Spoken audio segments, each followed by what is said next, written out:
Sorry மாப்ள, நானும் என் பொண்ணும் உங்களுக்கு தொந்தரவு கொடுக்கறோம். அதெல்லாம் ஒண்ணு இல்ல ஆண்டி. கனகா பத்தி எனக்கு ஏற்கனவே தெரியல. ஆனா பாருங்களேன், என் பொண்ணு எப்படியோ பேசி உங்களை ஆட வச்சிருக்கா. வந்து உட்காருங்க. இங்க நானே ஆடி போய் தான் நிக்கிறேன்.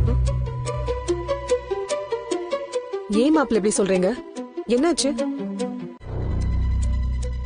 பணத்தை கொடுத்து டைவர்ஸ் பேப்பர்ல சைன் வாங்குனீங்களா?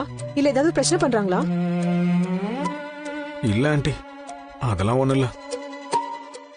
பணத்தையும் கொடுத்தாச்சு, டிவோர்ஸ் பேப்பர்ல கையெழுத்து வாங்கியாச்சு. அப்புறம் வேற என்ன பிரச்சனை? என் லாயரை மீட் பண்ண ஆண்டி.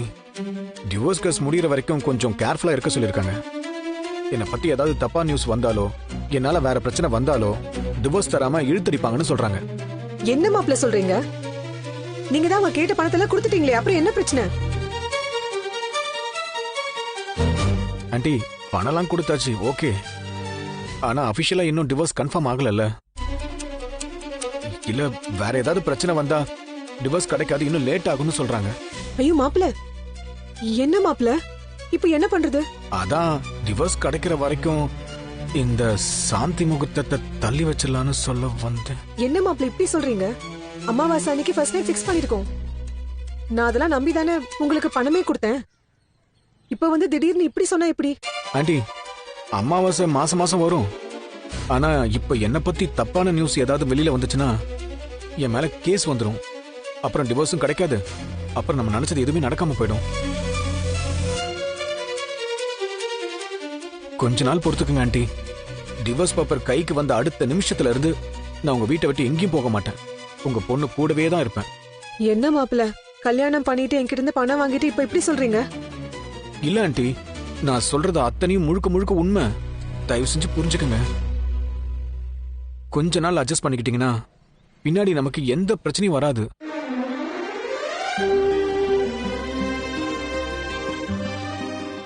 சரி, ஏதோ செய்யுங்க. நான் உங்களை நம்பிதான் என் பொண்ணையும் பணத்தையும் கொடுத்திருக்கேன். இன்னும் நான் உங்களை நம்புறேன். ஆனா அந்த நம்பிக்கை நீங்க காப்பாத்தணும். அதை மட்டும் நீங்க மறந்துடாதீங்க. நிச்சயமா நான் காப்பாத்துவேன் ஆண்டி. நீங்க அதை நினைச்சு கவலையப்படாதீங்க. நான் லாயர் சொன்னதை யோசிச்சு பார்த்துட்டு தான் சொல்றேன். ஒன்ஸ் டிவோர்ஸ் கிடைச்சிருச்சுன்னு வைங்க, அதுக்கப்புறம் நம்மள யாரும் ஒண்ணும் பண்ண முடியாது. அதுக்கப்புறம் நான் எப்பவுமே கனகாவோட இங்க வந்து இருப்பேன். சரிங்க மாப்பிள்ள, ஏதோ கடவுள் உங்களுக்கு சீக்கிரமா பிரச்சனை எல்லாம் முடிச்சு கொடுத்துட்டு என் பொண்ணு கூட சேர்ந்து வாழ வைக்கணும்.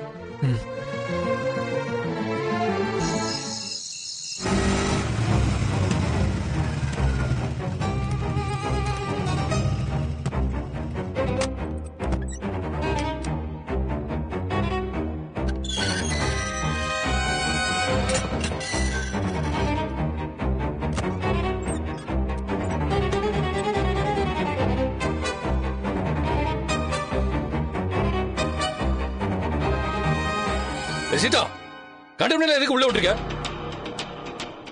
சீதா, டேய், நீ எவ்வளவு கத்தினாலும் சீதா வரமாட்ட. அதுக்கு முதல்ல அவங்க இருக்கணும்.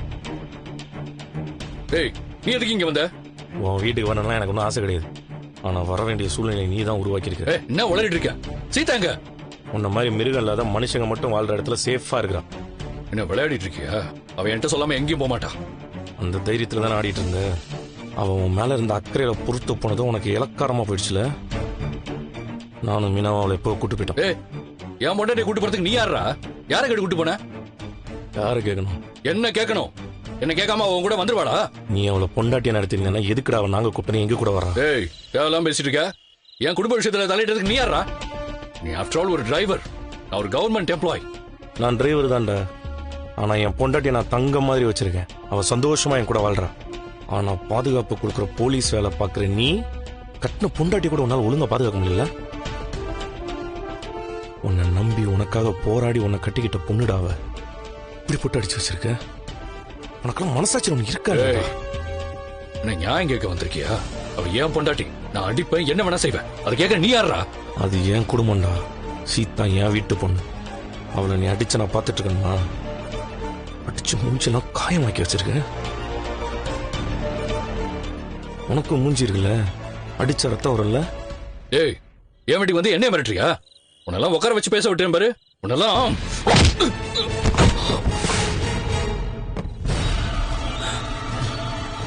ஏய், என் மேலே கை வைக்கிறியா? கைய வைக்கலடா, காலை வச்சேன். போலீஸ் ட்ரைனிங்ல நீ படிச்சதெல்லாம் பொண்ணுங்க கிட்ட வீரத்தை கட்டத்தனடா. யாரும் கேட்க வர மாட்டாங்கன்னு நினைச்சியா? என் வீட்டு பொண்ணுக்கு ஒண்ணுன்னா நான் வருவேன்டா. வலிக்குதா வலிக்குதா? இப்படித்தான் அவளுக்கு வலிச்சிருக்கோம். அவன் மேல வச்ச கைய உடைச்சு எடுத்துருவான் பாத்துக்க. இது விட்டு விட்டு விட்டு.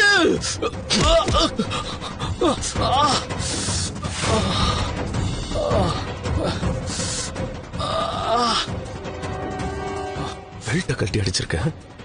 உன் வீரத்தை பொண்ணுங்க கிட்ட தான் கட்டுவியடா. இப்போ கழட்டுற பெல்ட்டை கழட்டா.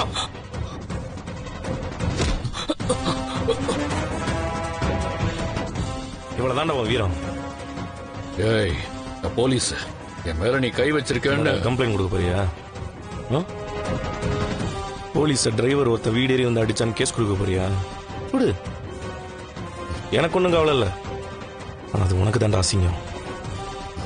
டேய், சீதா மேல இனிமே ஒரு அட்டி விழுந்துச்சுன்னு வை, நீ சீக்கிரமாவே ரிட்டையர் ஆயிடுவ. நான் புரியலையா? உன் கையெல்லாம் உடம்புல இருக்காது சொல்லிட்டேன். நீ எல்லாம் ஒரு மனுஷனாடா. உன்னை நம்பி வந்த பொண்ணை கொடுமைப்படுத்துறதுக்கு எப்படி உனக்கு மனசு வந்துச்சு? அது என் சொந்த பிரச்சனை.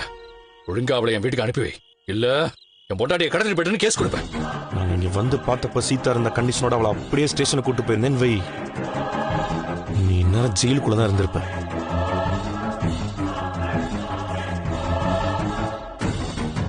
புருஷனாச்சேன்னு ஒரு பொண்ணு இறங்கி போறது உனக்கெல்லாம் வசதியா போச்சுல்ல? அவன் நினைச்சிருந்தானோ உன் வேலையும் போயிருந்திருக்கும், ஒன்னையும் தூக்கி உள்ள வச்சிருந்திருப்பா. உன்னை பாவம் பார்த்து விட்டு வச்சிருக்கா. டேய், நல்ல மனுஷனா தான் உனக்கு வாழ தெரியல. சீதாக்கு நல்ல புருஷனா வளர கொஞ்சமா முயற்சி பண்ண. அவ வீட்டுலதான் இருப்பா. அவ திரும்ப இங்க வரணும்னா நீ செஞ்ச தப்ப உணர்ந்து அவட்ட வந்து மன்னிப்பு கேட்கணும். நான் மன்னிப்பு கேட்கணுமா? தப்பு செஞ்சவன் தான் மன்னிப்பு கேட்கணும். அதான் உலக வழக்கம். டேய், நீ அனாவசியமா என் குடும்பத்துக்குள்ள வர கண்டிஷன் எல்லாம் போடாத. சீதா என் பொண்டாட்டி. அடிக்கும் போது தெரியல அவன் பொண்டாட்டின்னு. நீ எவ்வளவு அழுது புரண்டாலும் அவன் இங்க வர மாட்டான். நீ வந்து எல்லாரும் முன்னாடி மன்னிப்பு கேட்டேன்னா சீதாவும் கூட வரதை பத்தி நாங்க யோசிக்கிறோம். நீ என்னடா யோசிக்கிறது? அவ ஏன் பொண்டாட்டி. நான் அவளை லவ் பண்ணி கல்யாணம் பண்ணிருக்கேன். சீதாவை என்ன லவ் பண்றா. அவளை பத்தி எனக்கு தெரியும். அவளே என்ன தேடி வருவா. அந்த அளவுக்கு உனக்கு இலக்கரமா போச்சுல. நீ என்ன பண்ணாலும் தேடி வந்து உன் காலடியில விழுவான்னு நினைக்கிற. சீதாவை பத்தி எனக்கு தெரியும். நீ நடுவில் வந்து ஹீரோவாக பார்க்காத.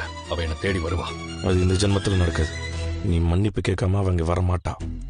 அதையும் பார்க்கலாம்டா. சேலஞ்ச் பண்ற. சீதா என்ன தேடி வருவா. அந்த அளவுக்கு சுயமரியாதை இல்ல பொண்ணு இல்லடா சீதா. அதையும் பார்த்துடலாம்.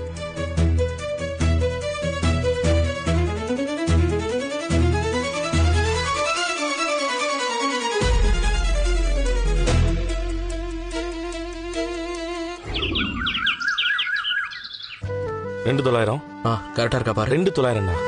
ஓகேடா. வாடா, உங்ககிட்ட தான் பேசணும்னு இருந்தேன். போன்ல பேசலாம்னு பார்த்தேன், நீயே வந்துட்ட. என்ன விஷயமா? அந்த பார்லர்காரிட்ட பேசிட்டியா? அவகிட்ட நான் என்னமா பேசுறது? என்னடா தெரியாத மாதிரி கேக்குற? டைவர்ஸ் கொடுக்க வந்தவ வயித்துல புள்ள இருக்குன்னு குண்டு தூக்கி போட்டுட்டு போயிட்டா. அதுக்கு நீதான் அப்பன் வேற பொய் சொல்லிட்டு போயிட்டா.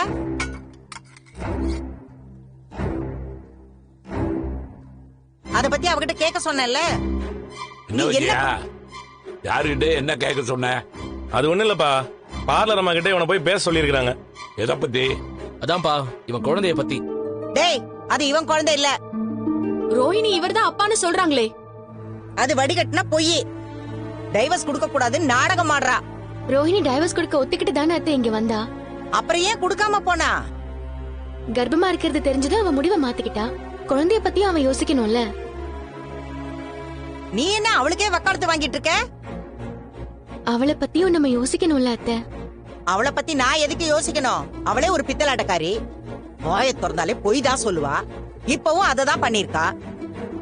இப்ப நீ எதை பொய்ன்னு சொல்ற? அவளைதான் டாக்டர் செக் பண்ணி கர்ப்பமா இருக்காங்கன்னு சொல்லிட்டாங்கல்ல. ஏங்க, அந்த குழந்தைக்கு இவன் தான் அப்பன்னு சொன்னாலே அது பொய். அத்தை, இந்த மாதிரி விஷயத்துல ஒரு பொண்ணு எப்படி அத்தை பொய் சொல்லுவா? சாதாரண பொண்ணெல்லாம் சொல்ல மாட்டா. இவ பொய் சொல்றதுக்குன்னே பிறந்தவ. அப்ப சார் மட்டும் என்ன பொய்ய சொல்ல மாட்டாரம்மா? பார்லர் அம்மா ஒரு பொய்ய சொல்லி அதை மறைக்கிறதுக்காக 1000 பொய் சொல்லிச்சு. இவன் சொல்றது எல்லாமே பொய்யா தானே இருக்குது. சின்ன வயசுல இருந்தே இவன் பொய்யா தான் சொல்லிட்டு இருக்கிறான். ஆனா அவன் சொல்றதா உண்மை நீங்க நம்பிட்டு இருப்பீங்க. டேய், மனோஜ பத்தி எனக்கு தெரியும். அவதான் ஏமாத்துக்காரி. அதுவும் இல்லாம ஒரு நாளைக்கு அவ எங்கெல்லாம் போறா, ஊரை சுத்திக்கிட்டு இருக்கா. அங்கெல்லாம் வராத மயக்கம் சரியா கையெழுத்து போடும்போது மட்டும் வருமா? அத்தை, அவ கர்ப்பமா இருந்தது அவளுக்கே தெரியல. இங்க வந்து சைன் போடும்போதுதான் இன்னும் அதிகமா ஸ்ட்ரெஸ் ஆயிருக்கா. அதான் மயக்கம் போட்டுட்டா. அந்த நேரத்துல செக் பண்றப்போ தெரிஞ்சிருக்கு. கரெக்ட் மீனா. ஆல்ரெடி ரொம்ப எமோஷனலா இருந்திருப்பாங்க. அது ஓவர்வெல்மா இருக்கும். வயித்துல இருக்கிற குழந்தைக்கும் அந்த ரியாக்ஷன் போயிருக்கோம்ல. சரியா அந்த டைம்ல ரியாக்ட் ஆயிருக்கு. நீங்க என்ன அவளுக்கு இவ்வளவு முட்டு குடுக்குறீங்க? ஆளாளுக்கு டாக்டர் ஆயிட்டீங்க. பூ கட்டுறதை விட்டுட்டே நீ போய் டாக்டர் கோட்டு போட்டுக்கடி. அம்மா ஸ்ருதியும் தான் சொன்னா. நீங்க என்ன அண்ணி முடித்துட்டீங்க? அது ஒண்ணும் இல்லடா, மீனா மட்டும்தான் அவளுக்கு இலக்காரம். விஜயா, மீனா அவ கருத்தை சொல்லிட்டா, அதுக்கு அவளுக்கு உரிமையே இருக்கு. இருக்கும் இருக்கும். ஊர்ல இல்லாத ஒருத்தையே நீங்க தேடி கண்டுபிடிச்சு கூட்டிட்டு வந்தீங்க. இவளால இந்த வீட்டுல எனக்கு மதிப்பு மரியாதை எல்லாமே போச்சு. அந்த மதிப்பு மரியாதை எங்கேயும் போல, இருக்கிறதெல்லாம் அப்படியேதான் இருக்கு. இப்ப மீனா பத்தி பேசுறதை விட்டுட்டு இந்தா அங்க ஒருத்த முழிச்சிட்டே நிக்கிறான் பாருங்க, அவன்கிட்ட பேச வேண்டியதை பேசுங்க. மனோஜ், நீ சொல்லு, என்கிட்ட பேசுனியா? ஏன் என்கிட்ட போய் சொன்னேன்னு கேட்டியா?